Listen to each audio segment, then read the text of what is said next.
Our ability to rotate in our thoracic spine isn't just about the thoracic vertebra being able to turn on top of each other, but we're also looking at the ability for our rib cage to change shape. So what we can do here with a basic bent row is we can think about where our breath is being directed and how we're moving our shoulder blades around our rib cage to help improve the ability for our rib cage to change shape and be more dynamic. This will not only help our thoracic rotation, but it's also going to help our ability to create this cross connection in our abs that can help give our upper body and lower body more support. So what we're going to do here is we're going to do a bent row, and we're thinking about that as my arm is forward, I'm using the weight to feel my shoulder blade pull around my rib cage. This is going to open up more accessibility for the back side of my rib cage to expand. So I'm going to think about inhaling into that space in the back side of my rib cage as my shoulder blade is forward. Then as I go to pull my arm back, my shoulder blade is sliding back and around my rib cage, opening up more of the front of my chest wall and making it easier for me to think about directing breath into my chest wall and into my armpit here and create more expansion in that space. As I'm going to do this, I'm making sure that the rest of me isn't moving.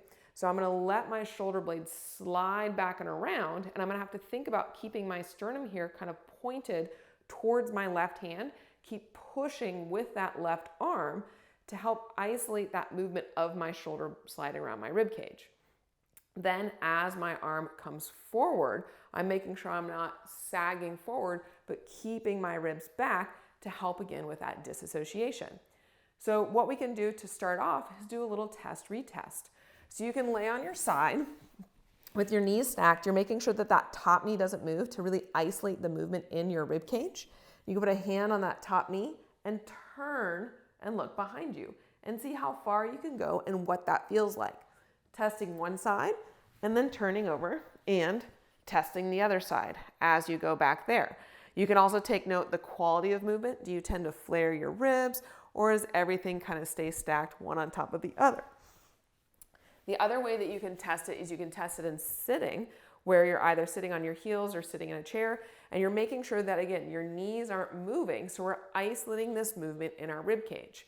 Cross your arms over your chest, turn and look over one shoulder, and then turn and look over the other shoulder. Not only looking at how far you go, but what it feels like and the quality of that movement. Not forcing it to happen, but just seeing what your movement options are available to you. All right, so now we're going to get into our bent row here.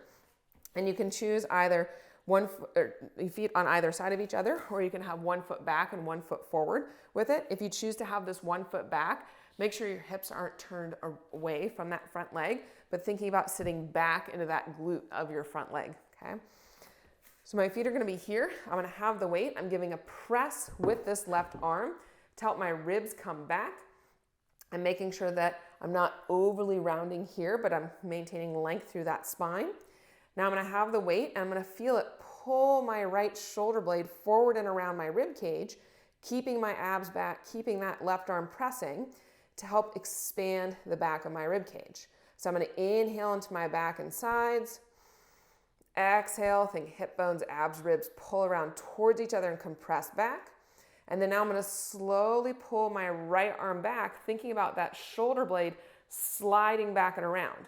I'm making sure that my elbow isn't going higher, so you can see how that rolls my shoulder forward, but thinking about that shoulder blade sliding back and around, that chest wall opening, my armpit opening, making sure I haven't flared my ribs to arch my back or turned away, so I'm keeping that sternum pointed to the left. I can inhale into my right chest wall armpit and left back. Exhale, slowly let the weight come down. Make sure those ribs don't flare forward. Inhale into my back. Exhale, pulling it back, shoulders not up into my ears. Inhale into my right chest wall armpit, left back. Exhale, letting it slowly come back down. You would also want to do the same thing on the other side. So as you're doing that work, you should feel your core working. You feel your armpit on your left side as you're working that serratus to maintain that protraction and press forward.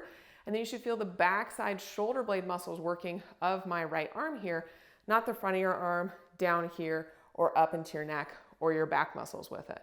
So as I go to the other side, we can see a little bit more of what's happening on this right side. So I'm maintaining that press versus sinking down into it. Even as the weight is pulling my left arm forward, I'm inhaling into my back, exhaling, ribs back into that space, pulling that left shoulder blade back, keeping my sternum turned towards the right so I'm not turning away from it at this point. Inhaling to my left chest wall, armpit, and right back. Exhale, slowly let that arm come down.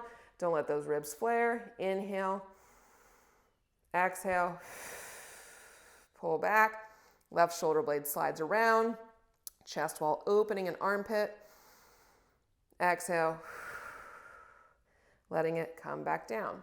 So then now you can do your retest and you can say, okay, as I go to sit here and turn, do I have greater ease of getting to that end range?